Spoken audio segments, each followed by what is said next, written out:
Hi ನಮಸ್ಕಾರ ಎಲ್ಲರಿಗೂ. ಎಲ್ಲರೂ ಹೆಂಗದಿರಿ? ಆರಾಮದಿರಿ ಅನ್ಕೋತೀನಿ. ಗುಡ್ ಮಾರ್ನಿಂಗ್ ಎಲ್ಲರಿಗೂ. Welcome to my channel Deepa lifestyle blog. ಇನ್ನೂ ಯಾರು ಸಬ್ಸ್ಕ್ರೈಬ್ ಮಾಡ್ಕೊಂಡಿಲ್ಲೋ ಪ್ಲೀಸ್ ಸಬ್ಸ್ಕ್ರೈಬ್ ಮಾಡ್ಕೊರಿ, ಸಪೋರ್ಟ್ ಮಾಡಿರಿ. ಪ್ಲೀಸ್ ನಮ್ಮ ಚಾನಲ್ಗೆ ನಿಮ್ಮ ಸಪೋರ್ಟ್ ಮಾಡಿರಿ. ಬರ್ರಿ, ಇವತ್ತು ಬೆಳಗ್ಗೆ 7 ಗಂಟೆ ಆಗೈತಿ. ಈಗ ಎದ್ದೀವಿ. ಸೂರ್ಯ ಬಿಸಿಲು ಮಾತ್ರ ಮುಖಕ್ಕೆ ಹೊಡೆಯತ್ತಾನ. ಸ್ವಲ್ಪ ಲೇಟಾಗಿ ಎದ್ದು ಈಗ ಜಳಕಕ್ಕೆ ನೀರು ಇಟ್ಟಿವಿ. ಜಳಕಕ್ಕೆ ನೀರು ಕಾಸ್ಕೋಬೇಕು. ಅದಕ್ಕೆ ಒಲೆ ಹೊತ್ತಿಸಿ ನೀರಿಟ್ಟು ಈಗ ನೀರು ಕಾಯೋ ತನಕ ಒಳಗೆಲ್ಲನೂ ಕೆಲಸ ಮಾಡ್ಕೋತೀನಿ. ಈಗ ಅಡುಗೆ ಎಲ್ಲನೂ ಮಾಡ್ಬೇಕು ನೋಡ್ರಿ. ಬಾಂಡೆ ಎಲ್ಲನೂ ರಾತ್ರಿನೇ ತೊಳೆದಿಟ್ಟಿದ್ದೆ.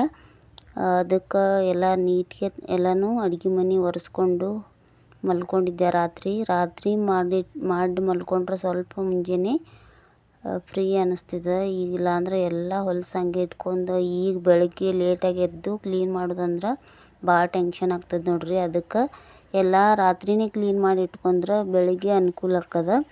ಪಟ್ ಅಡುಗೆ ಮಾಡಿಬಿಡ್ಬೋದು. ಅದಕ್ಕೆ ಎಲ್ಲ ರಾತ್ರಿ ಬಾಂಡೆ ಎಲ್ಲನೂ ತೊಳೆದಿದ್ದಾಯ್ತು. ಈಗ ಫಸ್ಟ್ ಚಾಯ್ ಇಟ್ಕೊಳತ್ತೀನಿ. ಎಲ್ಲ ಅಡುಗೆ ಮಾಡೋಕ್ಕಿಂತ ಮೊದಲು ಚಾಯ್ ಇಡ್ಬೇಕ್ರಿ. ನಮ್ಮ ಉತ್ತರ ಕರ್ನಾಟಕದವ್ರಿಗೆ ಮುಂಜಾನೆ ಮೊದಲು ಚಾಯ್ ಬೇಕು. ಅದಕ್ಕೆ ಚಾಯ್ ಇಟ್ಕೊಂಡು ನಾ ಬೆಳಗ್ಗೆ ಚಹಾ ಕುಡಿಯೋದಿಲ್ಲ, ನಮ್ಮ ಮನೆಯವ್ರು ಕುಡಿತಾರೆ. ಅದಕ್ಕೆ ಅವ್ರಿಗೆ ಚಹಾ ಮಾಡಿಕೊಟ್ಟು ಆಮೇಲೆ ಒಳಗೆ ಕಸ ಹುಡುಗಿದಿಲ್ಲ. ಅದಕ್ಕೆ ಕಸ ಎಲ್ಲನೂ ಹುಡುಗಿ ಆಮೇಲೆ ಈಗ ಅಡುಗೆನೂ ಸ್ಟಾರ್ಟ್ ಮಾಡಬೇಕು. ಬೆಳಗ್ಗೆ ಎದ್ದು ಕೆಲಸ ಮಾಡೋದು ಸ್ವಲ್ಪ ಸುಸ್ತು ಅನ್ನಿಸ್ತೈತಿ. ಆದರೂ ಪರವಾಗಿಲ್ಲ, ಮಾಡಬೇಕು. ಎಷ್ಟೇ ಸುಸ್ತು ಅನ್ನಿಸಿದ್ರು ಮಾಡಲೇಬೇಕಲ್ಲ, ಡಬ್ಬಿ ಎಲ್ಲ ಕಟ್ಟಬೇಕು. ಅದಕ್ಕೆ ಈಗ ಅಡುಗೆನೂ ಚಾಲು ಮಾಡಿ ನೋಡ್ರಿ. ನಾ ಬದ್ನಿಕಾಯಿ ಪಲ್ಯ ಮತ್ತು ರೊಟ್ಟಿ ಮಾಡತ್ತಿದ್ದೆ ಇವತ್ತು. ಬದ್ನಿಕಾಯಿ ಪಲ್ಯಗೆ ಒಗ್ಗರಣೆ ಹಾಕತ್ತೀನಿ. ಎಲ್ಲ ಉಳ್ಳಾಗಡ್ಡಿ, ಟಮಾಟಿ ಮತ್ತು ಬದ್ನಿಕಾಯಿ ಎಲ್ಲನೂ ಕಟ್ ಮಾಡ್ಕೊಂಡು ಈಗ ಒಗ್ಗರಣೆ ಹಾಕತ್ತೀನಿ ನೋಡ್ರಿ. ಸ್ವಲ್ಪ ಸಾಸ್ವೆ ಜೀರಿಗೆ ಶೇಂಗಾ ಪುಡಿ ಹಚ್ಚಿದ್ರೆ ಸಾಸ್ವೆ ಜೀರಿಗೆ ಹಾಕಬೇಕು. ಅದಕ್ಕೆ ಹಾಕತ್ತೀನಿ. ಸ್ವಲ್ಪ ಜೀರಿಗೆ, ಸಾಸ್ವೆ, ಕರಿಬೇವು, ಉಳ್ಳಾಗಡ್ಡಿ, ಸ್ವಲ್ಪ ಅರ್ಶಿಣ ಪುಡಿ ಹಾಕಿ ಎಲ್ಲ ಚಲೋ ಹೊತ್ತಿಗೆ ಫ್ರೈ ಆಗಬೇಕು. ಉಳ್ಳಾಗಡ್ಡಿ ಚಲೋ ಹೊತ್ತಿಗೆ ಕೆಂಪಿಗೆ ಫ್ರೈ ಆಗೋ ತನಕ ಹುರ್ಕೊಂಡು ಆಮೇಲೆ ಟೊಮೊಟೊ ಹಾಕ್ಕೊಳತ್ತೀನಿ. ಒಂದು ಟೊಮೊಟೊ ಹಾಕಿ ಅದನ್ನು ಫ್ರೈ ಮಾಡತ್ತೀನಿ. ಮ್ಯಾಗಿ ಮಾಡ್ಕೊಳತ್ತಿದ್ದೆ ಒಂದು ಸೈಡ್. ನನ್ನ ಮಗಳು ಬದ್ನಿಕಾಯಿ ಪಲ್ಯ ತಿನ್ನಲ್ಲ ಅಂದ್ಲು. ಅದಕ್ಕೆ ಮ್ಯಾಗಿ ಮಾಡಿಕೊಡತ್ತಿದ್ದೆ ಆಕೆಗೆ. ಒಂದು ಸೈಡ್ ಮ್ಯಾಗಿ ಮಾಡಿ ಇನ್ನೊಂದು ಸೈಡ್ ಬದ್ನಿಕಾಯಿ ಪಲ್ಯ ಮಾಡತ್ತಿದ್ದೆ. ಈಗ ಎರಡು ಮಾಡಿಬಿಟ್ಟು ರೊಟ್ಟಿನೂ ಮಾಡಬೇಕು.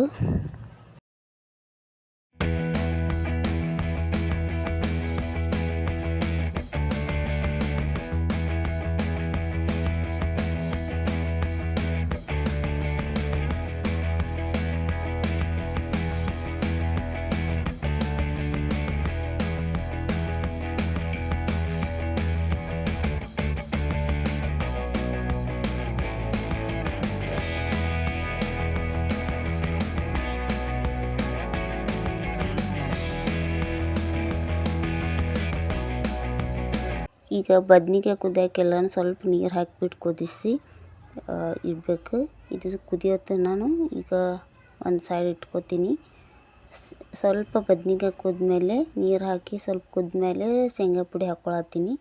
ಶೇಂಗಾ ಪುಡಿ ಹಾಕ್ಕೊಂಡು ಸ್ವಲ್ಪ ಕೊತ್ತಂಬರಿ ಹಾಕಿಬಿಟ್ರೆ ಆಯಿತು, ಬದ್ನಿಕಾಯಿ ಪಲ್ಯ ರೆಡಿ ಆಯಿತು. ನನ್ನ ಮಗಳು ಮ್ಯಾಗಿ ಹಾಕಿಕೊಟ್ಟೆ. ಈಗ ರೊಟ್ಟಿನೂ ಮಾಡ್ಬೇಕು ನೋಡ್ರಿ. ಅದಕ್ಕೆ ಒಂದು ಸೈಡಿಗೆ ಪಲ್ಯ ಇಟ್ಕೊಂಡು ಇನ್ನೊಂದು ಸೈಡ ರೊಟ್ಟಿನೂ ಮಾಡಬೇಕು. ಸ್ವಲ್ಪ ಲೇಟ್ ಆಗಿದ್ರೆ ಅವಸರ ಮಾಡ್ಬೇಕಾಗ್ತದೆ. ಅದಕ್ಕೆ ಲೇಟ್ ಆಕತ್ತೇಳಿ ಜಲ್ದಿನೂ ರೊಟ್ಟಿನೂ ಮಾಡತ್ತಿದ್ದೆ ನೋಡ್ರಿ. ರೊಟ್ಟಿ ಮಾಡೋಕ್ಕೇನಿಲ್ಲ, ಜಿಗಿ ಹಾಕ್ಕೋಬೇಕು. ಯಾಕಂದ್ರೆ ಸಾಫ್ಟಾಗಿ ಅಕ್ಕಾವು ರೊಟ್ಟಿ. ಅದಕ್ಕೆ ಸ್ವಲ್ಪ ಬಿಸಿನೀರು ಜಿಗಿ ಹಾಕೊಂಡು ಮಾಡಿದ್ರೆ ಚಲೋ ಬರ್ತಾವೆ ರೊಟ್ಟಿ, ಸಾಫ್ಟ್ ಅಕ್ಕಾವು. ಅದಕ್ಕೆ ಜಿಗಿ ಹಾಕ್ಕೊಂಡು ಈಗ ರೊಟ್ಟಿನೂ ಮಾಡತ್ತೀನಿ ನೋಡ್ರಿ. ಯಾರಿಗೆಲ್ಲ ಜೋಳದ ರೊಟ್ಟಿ ಇಷ್ಟ ಪ್ಲೀಸ್ ಕಮೆಂಟ್ ಮಾಡಿರಿ. ನಮ್ಮ ಮನ್ಯಾಗ ಹಿಂಗೆ ನೋಡ್ರಿ ಜೋಳದ ರೊಟ್ಟಿ ಮಾಡೋದು. ನಮ್ಮ ಉತ್ತರ ಕರ್ನಾಟಕದಾಗ ಎಲ್ಲರ ಮನೆಯಾಗೂ ಮುಂಜಾನೆ ರೊಟ್ಟಿ ಬಡಿಯೋ ಸೌಂಡ್ ಕೇಳಿಸ್ತದೆ. ಏನೇ ನಾಷ್ಟ ಮಾಡಿದ್ರೂ ಅದಕ್ಕೆ ಮತ್ತೆ ರೊಟ್ಟಿ ಮಾಡಬೇಕು.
ರೊಟ್ಟಿ ಮಾಡಿ ಊಟನೂ ಹಾಕಿಕೊಟ್ಟೆ ನೋಡ್ರಿ.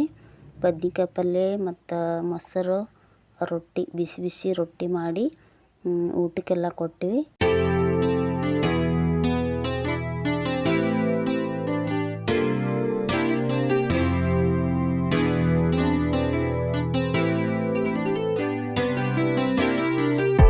ಈಗ ರೊಟ್ಟಿ ಎಲ್ಲ ಮಾಡಿ ಎಲ್ಲರಿಗೂ ಡಬ್ಬಿ ಕಟ್ಟಿ ಎಲ್ಲ ಕಳಿಸಿ ಆಯ್ತು. ಈಗ ನಾನು ಊಟ ಮಾಡತ್ತೀನಿ ನೋಡ್ರಿ.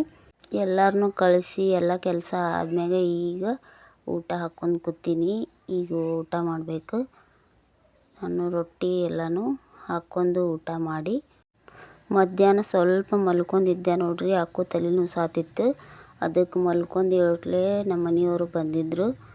ತಲೆ ನುಸಾತಿದೆ ಅಂತ ಹೇಳಿದೆ. ಆವಾಗ ಸ್ವಲ್ಪ ಹೊರಗೆ ಹೋಗಿ ಬರೋಣ ಬಾ ಅಂಥೇಳಿ ಕರ್ಕೊಂಡು ಹೊಂಟಾರ ನೋಡ್ರಿ ಬಿಜಾಪುರಕ್ಕೆ. ಈಗ ಸಂಜೆ 6-6:30 ಎಲ್ಲ ಆಗಿತ್ತು. ಆವಾಗ ಹೊಂಟಿವಿ ನೋಡ್ರಿ ಬಿಜಾಪುರಕ್ಕೆ. 10 ಕಿಲೋಮೀಟ್ರ್ ಆಗ್ತದೆ ನಮ್ಮೂರಿಂದ ಬಿಜಾಪುರಕ್ಕೆ 10 ಕಿಲೋಮೀಟ್ರ್. ಈಗ ಸಂಜೆ ಮುಂದೆ ಹೋಗಕ್ಕೆ ಒಂಥರ ಖುಷಿ ಅನ್ನಿಸ್ತದೆ. ಇಷ್ಟ ಆಗ್ತದೆ ಸಂಜೆ ಮುಂದೆ ಹೋಗಕ್ಕೆ. ಮಧ್ಯಾಹ್ನ ಎಲ್ಲ ಹೋಗಿತ್ತ ಈ ಥರ ಸಂಜೆ ಮುಂದೆ ಸೂರ್ಯ ಮುಳುಗೋ ಟೈಮ್ ಒಳಗೆ ಹೋದ್ರೆ ಸೂಪರಾಗಿ ಖುಷಿ ಆಗ್ತದೆ ನೋಡಿ. ನನಗಂತೂ ಭಾಳ ಇಷ್ಟ ಸಂಜೆ ಮುಂದೆ ಹೋಗಕ್ಕೆ. ಅದಕ್ಕೆ ಹೊರಗೆ ಹೋಗೋಣ ಬಾ ಅಂತ ಕರ್ಕೊಂಡು ಹೊಂಟಾರ. ಯಾಕೋ ತಲೆ ಭಾಳ ನುಸಾತಿತ್ತು. ಅದಕ್ಕೆ ಮಧ್ಯಾಹ್ನ ಮಲ್ಕೊಂಡ್ರು ಕಡಿಮೆ ಆಗಿರಲಿಲ್ಲ. ಈಗ ಸಂಜೆ ಹಿಂಗೆ ತಿರುಗಾಡೋಕೆ ಹೋಗಿದ್ವಿ. ಖುಷಿ ಆಯ್ತು ರೀ ನನಗಂತೂ. ಈಗ ಹೊರಗಡೆ ಹೋಗಿ ಸ್ವಲ್ಪ ಅಡ್ಡಾಡಿ ಬಂದ್ವಿ. ಬರ್ರಿ ನಮ್ಮ ಬಿಜಾಪುರ ಹೆಂಗೈತಿ ನೋಡೋಣ. ಸಂಜೆಗೆ ಹಿಂಗೆ ಕಾಣ್ತೈತಿ ನೋಡ್ರಿ ಎಲ್ಲ ಕಡೆ. ಈಗ ಬಂದ್ವಿ ಪಾನಿಪುರಿ ತಿನ್ನಕ್ಕೆ ಬಂದ್ವಿ ನೋಡ್ರಿ. ಗಗನ್ ಮಹಲ್ ಐತಲ್ಲ ಅದರ ಹಿಂದಿನ ಸೈಡೇ ಈ ಥರ ಪಾನಿಪುರಿ, ಗೋಬಿ ಮಂಚೂರಿ ಎಲ್ಲನೂ ಮಾರ್ತಾರೆ. ಎಲ್ಲನೂ ಒಂದೇ ಕಡೆ ಸಿಗ್ತದೆ. ಅದಕ್ಕೆ ಇಲ್ಲಿ ಚಾಟ್ ಸೆಂಟ್ರ್ ಅಂತಾರೆ ಇದಕ್ಕೆ. ಎಲ್ಲ ಥರ ಚಾಟ್ನೂ ಸಿಗ್ತೈತೆ ನೋಡ್ರಿ. ಇಲ್ಲಿ ಬಂದು ಪಾನಿಪುರಿ ತಿನ್ನತ್ವಿ. ನಾನು ನನ್ನ ಮಗಳು ತಿನ್ನತ್ತೀವಿ. ಚಲೋ ಇತ್ತು ಟೇಸ್ಟ್ ಮಾತ್ರ. ಪಾನಿಪುರಿನೂ ಚಲೋ ಇತ್ತು. ಮತ್ತು ಐಸ್ ಕ್ರೀಮು ತಿಂದ್ವಿ. ಫಾಲೂದಾ ತಿಂದ್ವಿ. ನನ್ನ ಮಗಳು ಇನ್ನೂ ತಿನ್ನತ್ತಾಳೆ. ಚೆನ್ನಾಗಿತ್ತು ಸಂಜೆ ಹೋಗಿದ್ದು. ಮಧ್ಯಾಹ್ನ ಬಿಸಿಲೊಳಗೆ ಹೋಗಿತ್ತು ಈ ಥರ ತಂಪಾಗಿ ಗಾಳಿ ಒಳಗೆ ಚಲೋ ಇರ್ತದೆ ಈ ಥರ ಹೋಗಕ್ಕೆ. ಇದು ಗಗನ್ ಮಹಲ್ ನೋಡ್ರಿ ಕಾಣಿಸಾತಿದ್ದು. ದೊಡ್ಡ ಬಿಲ್ಡಿಂಗ್ ಐತಲ್ಲ ಅದು ಗಗನ್ ಮಹಲ್. ಬೆಳಕಿದ್ದಾಗ ಒಂದು ಸರ್ತಿ ಹೋಗ್ತೀನಿ, ವಿಡಿಯೋ ಮಾಡ್ತೀನಿ. ಎಲ್ಲ ಐಸ್ ಕ್ರೀಮ ಮತ್ತು ಪಾನಿಪುರಿ ಎಲ್ಲನೂ ತಿಂದು ಈಗ ಮನೆಗೆ ಬರತ್ತೀವಿ. ವಾಪಸ್ಸು ಬರುವಾಗ ಎಗ್ ರೈಸ್ ತೊಗೊಂಡ್ವಿ. ಪಾರ್ಸಲ್ಲೇ ತೊಗೊಂಡ್ವಿ. ಮನೆಗೆ ಬಂದು ತಿನ್ಬೇಕಂಥೇಳಿ ಪಾರ್ಸಲ್ ಎಗ್ ರೈಸ್ ತೊಗೊಂಡು ಈಗ ಮನೆ ಕಡೆ ಬಂದ್ವಿ ನೋಡ್ರಿ. ಹೊಳ್ಳಿ ಮತ್ತು ವಾಪಸ್ 7:15 ಬಂದ್ವಿ. ಇದೇ ನೋಡ್ರಿ ನಮ್ಮ ರಾಣಿ ಚೆನ್ನಮ್ಮ ಬಸ್ ಸ್ಟ್ಯಾಂಡ. ನಮ್ಮ Bijapur city main bus stand ಇದು.